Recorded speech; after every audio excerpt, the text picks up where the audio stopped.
وَإِنَّ يُونُسَ لَمِنَ الْمُرْسَلِينَ، اور یونس بھی اسی طرح اللہ کے رسولوں میں سے تھے. اِذْ أَبَقَ إِلَى الْفُلْكِ الْمَشْحُونِ، جبکہ وہ بھاگ کر پہنچا اس کشتی میں کہ جو پہلے ہی سے لدی ہوئی تھی. اس کو چونکہ اپنی قوم کو چھوڑ کر غصے میں بھرے ہوئے، ذَهَبَ مُغَاضِبًا، یہ ہم پڑھ چکے ہیں، یعنی اپنی قوم کے انکار اور کفر کی وجہ سے اتنا انہیں طیش آیا، اتنا غصہ ہوا، غضبناک ہو کر. بس یہ غلطی ہوئی کہ انہیں انتظار کرنا چاہیے تھا کہ اللہ تعالیٰ کی طرف سے انہیں ایکسپریس پرمیشن ملے، واضح کہ اب ہاں تم اپنی قوم کو چھوڑ کر چلے جاؤ. اس کے بغیر رسول اپنی جگہ نہیں چھوڑ سکتا. لیکن یہ کہ وہ اس وقت جو ان کے اندر حمیت حق تھی وہ اتنے جوش میں آئی کہ بس ایک بات کا سہو ہو گیا، خطا ہو گئی. اب وہ گئے ہیں چھوڑ کر، تو پھر وہ غالباً وہی دجلہ اور فرات میں سے کسی دریا کے اندر کوئی کشتی ہوگی، اس میں یہ سوار ہو گئے. فَسَاهَمَ فَكَانَ مِنَ الْمُدْحَضِينَ، تو اس کشتی کا کوئی ڈولنے لگی، کوئی معلوم ہوا کہ ڈوب جائے گی، تو انہوں نے یہ کہا ان کے اپنے رواج کے مطابق، یا تو یہ کہ وزن کم کرنے کے اعتبار سے سوچا ہوگا کہ ایک آدمی کو تو یہاں سے اترنا ہوگا ورنہ پوری کشتی ڈوب جائے گی. روایات میں یہ بھی آتا ہے کہ انہوں نے سمجھا کہ کوئی غلام بھاگا ہوا آیا ہے اور اس کی وجہ سے ہماری یہ کشتی جو ہے یہ اب یہ ڈوبنے کے قریب آ گئی ہے. تو پھر اس قرآن اندازی کی کہ کون ہے وہ، اور قرآن اندازی میں نام حضرت یونس کا نکلا، تو انہوں نے اٹھا کے انہیں اور وہ دریا میں پھینک دیا. فَسَاهَمَ، انہوں نے قرعہ ڈالا، فَكَانَ مِنَ الْمُدْحَضِينَ، تو وہی ہوا جسے دھکیل دیا گیا دریا کے اندر. فَالْتَقَمَهُ الْحُوتُ، تو اسے نگل لیا مچھلی نے، کوئی ویل ہوگی بڑی مچھلی، اور آج کل تو آپ کو معلوم ہے جس سائز کی ہوتی ہیں.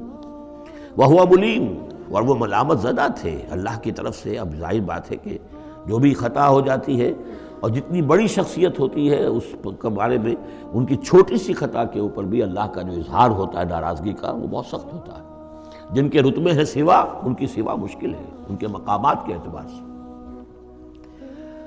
فلولا انہ کان من المسبحین، تو اگر نہ ہوتے وہ تسبیح کرنے والوں میں سے، لا الہ الا انت سبحانک انی کنت من الظالمین، وہ ہم پڑھ چکے ہیں آیت کریمہ. اس کا انہوں نے اس کشتی، اس مچھلی کا معاملہ اللہ نے ایسا خاص بھی رکھا ہوگا کہ کوئی اور ان کو جو ہے وہ ابھی ان کی موت وہاں واقع نہیں ہوئی، اس کے اندر گھٹن کی وجہ سے. اللہ کے اختیار میں سب کچھ ہے، اور وہ وہاں زندہ بھی رہے اور تسبیح کرتے رہے.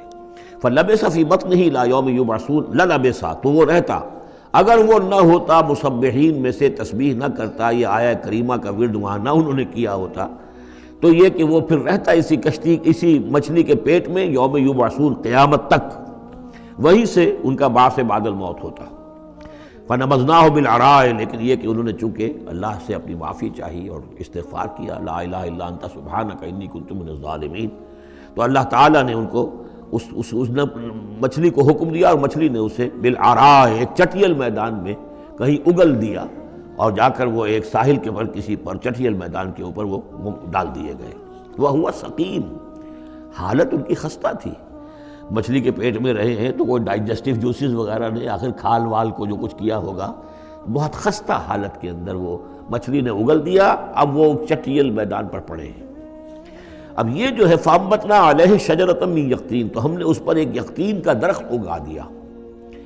اس کی مجھے اس سے پہلے کہیں تفاسیر میں تو نہیں ملی ہے بات، لیکن ہمارے ہاں ایک صاحب یہی کراچی میں، ان کا انتقال ہوا چند سال پہلے، احمد الدین مارہروی، یہ محکمہ تعلیم سے متعلق تھے، اللہ تعالیٰ ان پر اپنی رحمت نازل فرمائے. تو وہ محکمہ تعلیم میں کبھی رہے ہیں مکران کے علاقے میں، تو ان کا وہاں ایک وہ بیل ہوتی ہے، اگین کہتے ہیں، اگین، یہ یعنی بلوچوں کے ہاں، مکرانیوں کے ہاں اس کا نام اگین ہے.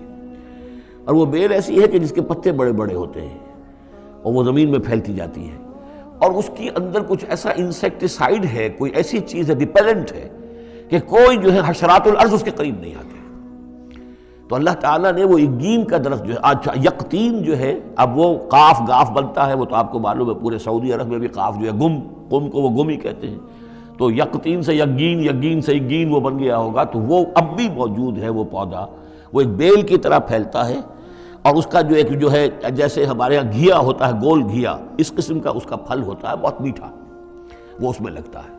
تو اللہ تعالیٰ نے ان کے لیے گویا کہ انتظام کر دیا کہ یہ یہاں پڑے ہیں تو ان کے زخم وغیرہ ٹھیک ہوں، کھال صحیح ہو، لہٰذا ان کے اوپر کوئی جو ہے حشرات الارض ان کے اوپر حملہ آور نہ ہو جائیں، کوئی بیکٹیریا نہ آ جائیں. تو وہ چیز ریپیلنٹ جو ہے وہ اس کے اندر موجود تھی اگین کے اندر. وَأَنبَتْنَا عَلَيْهِ شَجَرَةً مِّن يَقْطِينٍ، ہم نے یقطین کی ایک بیل اس کے اوپر اگا دی. اب اس کا سایہ بھی ہو گیا، دھوپ سے بھی بچت ہو گئی، اور وہاں پڑے پڑے ہی وہ جو پھل جو ہوگا اس کا کہ جو اس کے اندر مٹھاس بھی تھی اور غذا بھی دے رہی ہے، تو وہاں سے ان کو وہ پھل بھی اللہ نے دے دیا۔ وَأَرْسَلْنَاهُ إِلَىٰ مِائَةِ أَلْفٍ أَوْ يَزِيدُونَ، پھر ہم نے انہیں ٹھیک کر کے یعنی صحت یاب کر کے پھر ہم نے انہیں بھیج دیا 1,00,000 انسانوں کی طرف۔ آیا یہ اپنی ہی قوم کی طرف واپس آئے ہیں یا کسی اور قوم کی طرف بھیجے گئے، یہ یقین کے ساتھ معلوم نہیں ہے، لیکن یہ کہ پھر انہیں، اور غالباً یہی ہے اغلب کہ اپنی ہی قوم کے پاس واپس آ گئے، جن کا کہ عذاب ٹل گیا تھا۔ حالانکہ عذاب کے آثار شروع ہو چکے تھے، لیکن سورہ یونس میں ہم پڑھ چکے ہیں، ایک ہی یہ واقعہ ہوا ہے تاریخ میں کہ عذاب کے آثار شروع ہونے کے بعد کوئی قوم توبہ کرے اور اس کی توبہ قبول ہو جائے، اور یہ کہ عذاب الہی ٹل جائے۔ فَأَرْسَلْنَاهُ إِلَىٰ مِائَةِ أَلْفٍ أَوْ يَزِيدُونَ، تو ہم نے 1,00,000 کے آدمی یا ان سے بھی کچھ زیادہ کی طرف انہیں بھیجا۔ فَآمَنُوا فَمَتَّعْنَاهُمْ إِلَىٰ حِينٍ، تو وہ ایمان لے آئے اور ہم نے پھر انہیں دنیا کا سامان متاع دنیاوی عطا کیا ایک خاص وقت تک کے لیے، یعنی یہ فریش لیز آف ایگزسٹنس، ایک نئی ان کو مہلت دے دی بقا کی۔ فَاسْتَفْتِهِمْ أَلِرَبِّكَ الْبَنَاتُ وَلَهُمُ الْبَنُونَ، اب یہاں پر وہ جو مشرک تھے مکے کے، ان کے جو عقائد تھے اب ان سے بحث ہو رہی ہے۔ تو اے نبی ذرا ان سے پوچھئے، کیا تیرے رب کے لیے تو بیٹیاں ہیں اور ان کے لیے بیٹے ہیں؟ یعنی یہ کہ اوروں نے تو چلیے بیٹا تو دیا، اللہ کو الاٹ کیا تو بیٹا تو کیا، انہوں نے الاٹ بھی کیے تو بیٹی ہیں جو خود انہوں پسند نہیں ہے۔ ام خلقنا الملائکۃ اناسا، کیا ہم نے فرشتوں کو واقعی مؤنث بنایا تھا؟ وہم شاہدون، وہ گواہ ہیں اس کے، انہیں معلوم ہے کہ واقعتاً ہم نے فرشتوں کو جو بنایا تھا تو مؤنث بنایا تھا۔ الا انہم من افکہم لیقولون، نہیں آگاہ ہو جاؤ، یہ ان کے اپنے بنائے ہوئے جھوٹ موٹ کے عقائد ہیں، اور وہ کہتے ہیں ولد اللہ، اللہ کی اولاد ہوئی، وانہم لکاذبون، یقیناً وہ جھوٹے ہیں۔ اصطفى البنات علی البنین، کیا اللہ تعالیٰ نے بیٹوں کو چھوڑ کر بیٹیاں پسند فرما لی؟ ما لکم کیف تحکمون، تمہیں کیا ہو گیا ہے، تم کیسے فیصلے کر رہے ہو، کیسی رائے دے رہے ہو؟ افلا تذکرون، تو کیا تم دھیان نہیں کرتے، عقل سے کام نہیں لیتے؟ ام لکم سلطان مبین، کیا تمہارے پاس کوئی کھلی سند ہے، کوئی سلطان ہے؟ اب یہ صورت بھی نوٹ کر لیجئے، یہ تیسری صورت ہے اسی سٹائل کی، سورہ حجر، پھر سورہ شعراء، پھر یہ سورہ صافات، وہی انداز، چھوٹی چھوٹی آیتیں، اور ردم ہے تیز، صوتی آہنگ زیادہ نمایاں ہے، ڈیوائن میوزک جس کو میں کہا کرتا ہوں، ملکوتی غنا جو ہے ان صورتوں کے اندر۔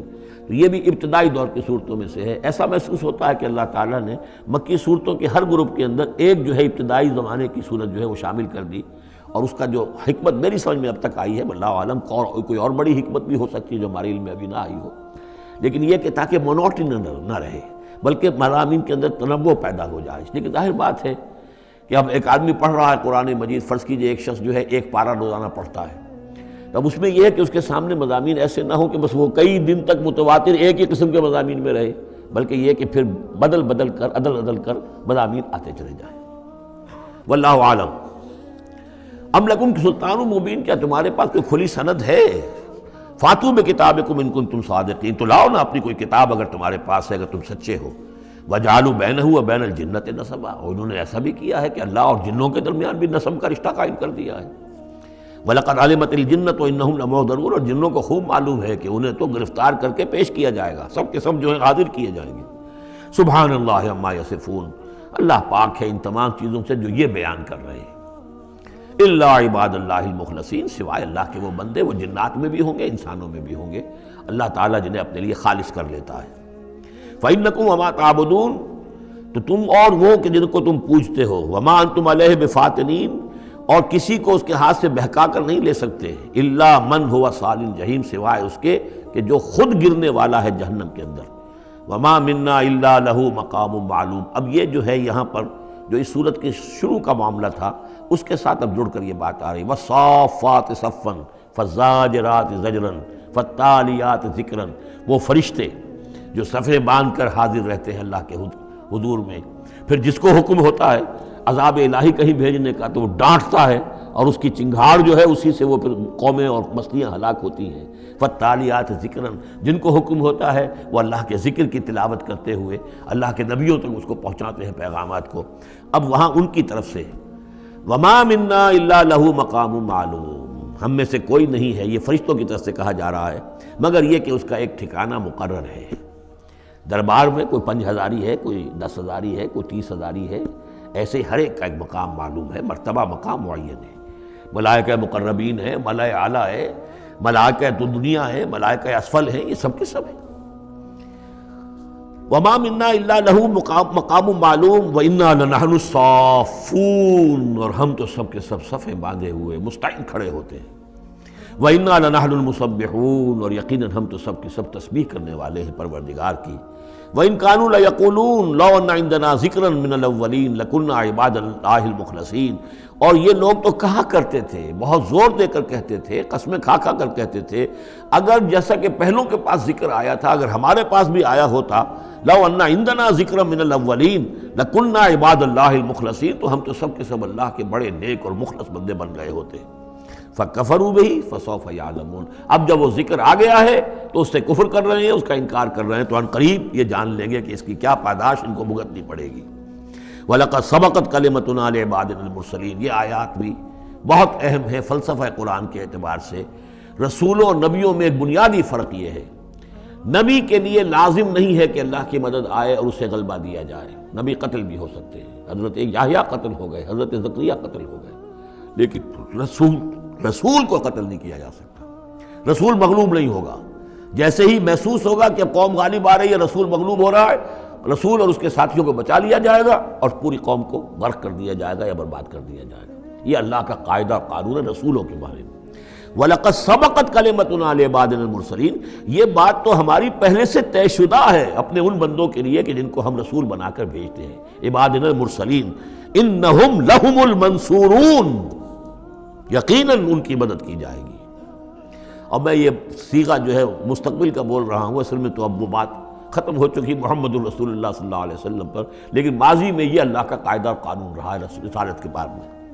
وَإِنَّ جُنْدَنَا لَهُمُ الْغَالِبُونَ، اور یقیناً ہمارا لشکر جو ہے وہی غالب آ کر رہے گا. یعنی اللہ کا لشکر کون ہے؟ اللہ کا حزب اللہ کون سی ہے؟ اللہ کا رسول اور اس کے ساتھی اہل ایمان. محمد الرسول اللہ والذین معہ، یہ کون تھے؟ یہ حزب اللہ تھے، اپنے وقت کے حزب اللہ یہ ہے. اور عیسیٰ اور ان کے ساتھ ان کے حواری یہ کون تھے؟ یہ اس دور کی حزب اللہ ہے. فَتَوَلَّ عَنْهُمْ حَتَّىٰ حِينٍ، تو اے نبی ذرا آپ رخ پھیر لیجئے ان سے ایک وقت تک کے لیے. آپ زیادہ ان کی یہ استہزاء کریں، تمسخر کریں، آپ پرواہ نہ کریں، آپ اپنا رخ ہی پھیر لیجئے.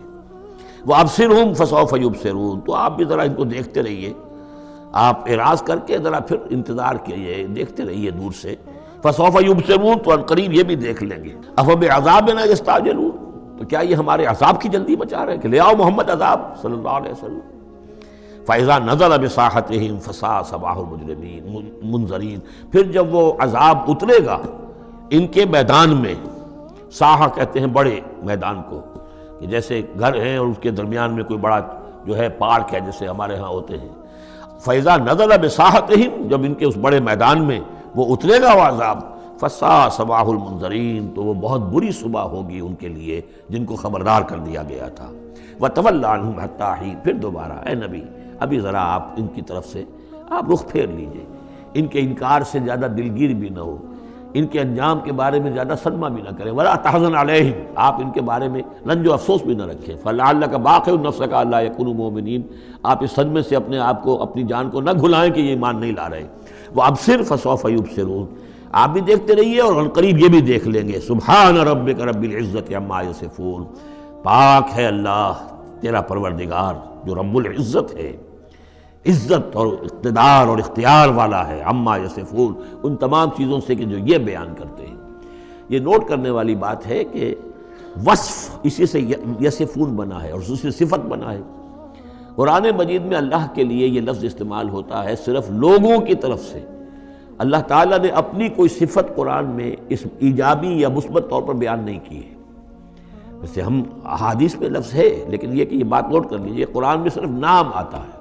لہ الاسماء الحسنی، اس کے ہیں تمام اچھے نام. اللہ کے لیے صفت کا لفظ کہیں واضح طور پر صراحتاً جو ہے وہ نہیں آیا ہے. جہاں بھی آیا عما یصفون، جو کچھ یہ اس کو وصف بیان کر رہے ہیں، جو کچھ اس کے بارے میں یہ کہہ رہے ہیں، سبحانہ و تعالی عما یصفون، اللہ اس سے پاک ہے، بلند و برتر ہے. وسلام علی المرسلین، اور سلام ہو تمام رسولوں پر. والحمد للہ رب العالمین، اور کل حمد بلکہ کل شکر زیادہ موضوع ہے اللہ کے لیے ہے جو تمام جہانوں کا مالک اور رب ہے.